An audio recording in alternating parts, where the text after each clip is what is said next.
قالوا يا إبراهيم هل تخاف من مشاهد يوم القيامة؟ قال بلى.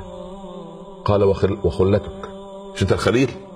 قال أهوال القيامة سوف تنسيني خلتي. حتى يقال أن سيدنا موسى يقول يا رب لا أسألك عن أخي هارون، ويقول عيسى لا أسألك عن مريم أمي، ويقول إبراهيم لا أسألك عن إسماعيل ابني. خلاص سبحان الله العظيم، لكل امرئ منهم يومئذ شأن يغنيه. خلاص الثابت الوحيد سيدنا محمد فقط، لأنه أراه الله النار من قبل، أراه ملك الموت من قبل، ثبته عسى أن يبعثك ربك مقام، هذا هو المقام المحمود، هذا هو الثابت الوحيد.